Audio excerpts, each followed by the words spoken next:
안녕하십니까. 러펀드 이성수입니다. 자, 우리나라 증시가 저평가되었다라는 점에 대해서는 많은 분들이 공감하고 있습니다. 자, 그런데요. 자, 우리나라 주식시장을 보게 되면은 올해 들어서 주식시장에 대한 냉랭함이 더 커졌다라는 것을 실감하게 됩니다. 자, 오늘은 이 부분에 대해서 한 번은 짚고 넘어가야 되겠다는 생각이 들어서 증시 토크 주제를 잡았습니다. 자, 한국 증시의 저평가 상황, 이 부분은 맞지만, 자, 증시가 냉랭한 이유, 그 이유는 바로 개인 투자자가 돈이 없기 때문입니다. 자, 왜 돈이 없는지, 자, 이 부분에 대해서 하나하나 한번 살펴보도록 하겠습니다. 자, 앞서 언급드린 대로 우리나라 증시는 지금 위치에서 더 하락을 하더라도 바로 튀어오를 수 있는 여지가 많이 있습니다.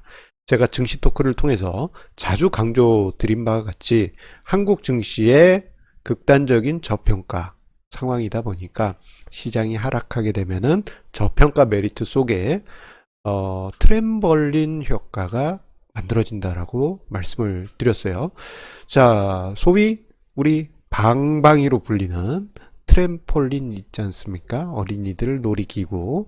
그래서 여기 어린이들 요 위에서 방방 뛰는 놀이기구를 생각하시면 되는데, 자, 방방 뛰다가 쭉 그 트램폴린 막에 닿아서 쭉 밑으로 내려오면, 자, 거기서 끝나는 게 아니고 탄성이 발생해서 부웅 하고 날아가게 되죠.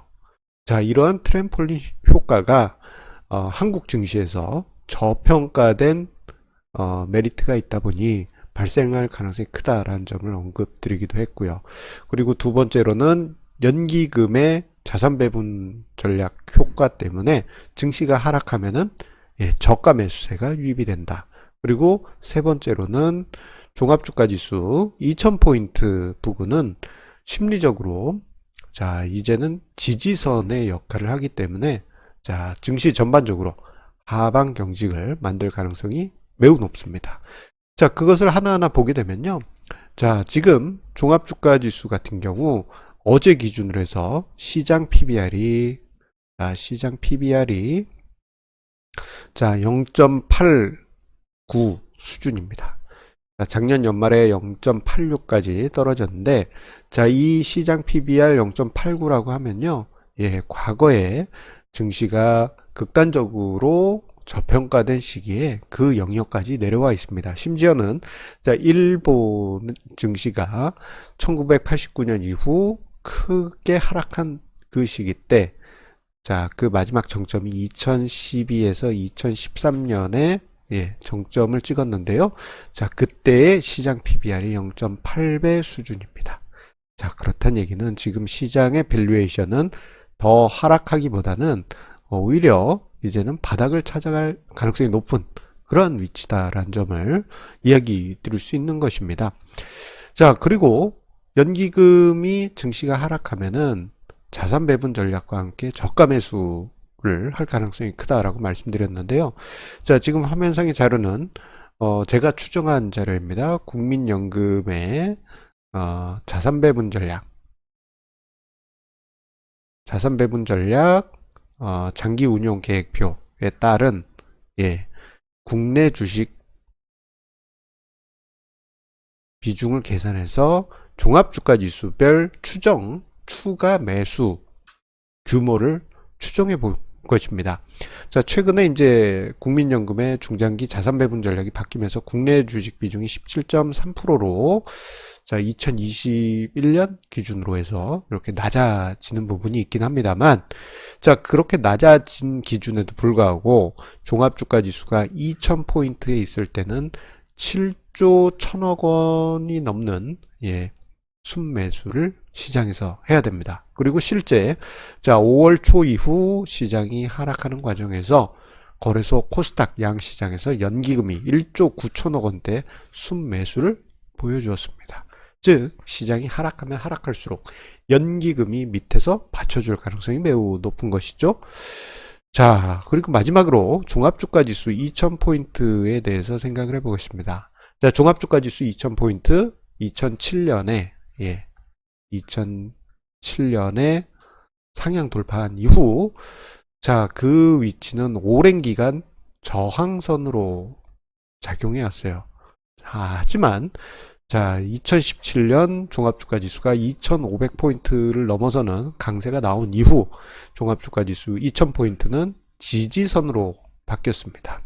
자, 그렇기 때문에 이 종합주가지수 2000포인트 때는 앞서 언급드렸던 시장 밸류에이션 PBR 0.9 언더 0.89배 그 라인이다 보니까 그리고 그 이하로 내려가면 국민연금을 중심으로 한 연기금의 자산 배분 전략이 국내 주식을 사야 되다 보니까 트램펄린처럼 이렇게 쭉 증시가 하락한다고 하더라도 여차하면 바로 튀어오르는 그러한 하방 경직을 가지고 있습니다.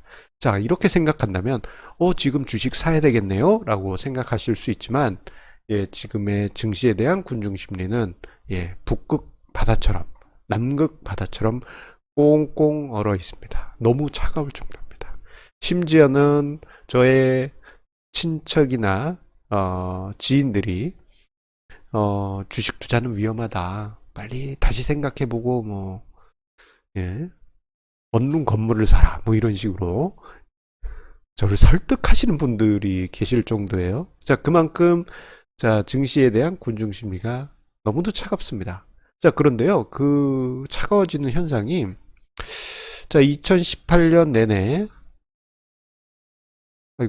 증시가 하락한 이유도 있지만 자, 그렇다고 하기에는 최근 들어서 너무 급격히 냉각이 됐습니다. 글을 주변에서 그리고 제가 글을 쓰거나 또는 유튜브 영상을 올릴 때 여러 가지 반응들이 과거에 비해서는 조회수가 많이 떨어졌어요. 특히 칼럼 같은 경우에는. 자, 그 이유는 어디에 있을까? 곰곰이 최근에 고민을 좀 해봤습니다. 그랬더니 세 가지 이유를 찾아볼 수가 있었습니다. 자, 그것이 무엇이냐? 자, 이 세 가지 이유 때문에 결국 사람들이 투자할 돈이 없어진 그러한 상황이 만들어지고 말았습니다. 자, 세 가지 이유. 첫 번째로는 작년에 있었던 가상화폐 버블 이후 찾아온 가상화폐 버블 충격. 그리고 두 번째로는 부동산 자금. 작년 여름에 마지막 부동산 투자 자금. 사람들 엄청나게 증시에서 빠져나가면서 부동산 쪽으로 자금이 넘어갔는데 그 여파. 그리고 세 번째로는 증시 내부적으로 제약 바이오 버블 붕괴가 큰 원인이었습니다. 자, 첫 번째로 부동산을 한번 보도록 하겠습니다. 작년에 부동산 광풍 대단했죠. 사람들 집 못 사서 난리였고 특히 서울 핵심 지역 부동산 매입은 정말 대단했습니다. 자, 그런데 이런 현상은요. 2013년, 14년, 15년 요 상승장 초기에는 오히려 조용했어요. 그때는 뭐 가격 상승폭이 미미한 부분도 있었습니다만 자, 2017년, 18년에는 가격이 엄청나게 오른 이후에 사람들이 뒤늦게 사겠다고 달려들다 보니까 문제가 뭐냐?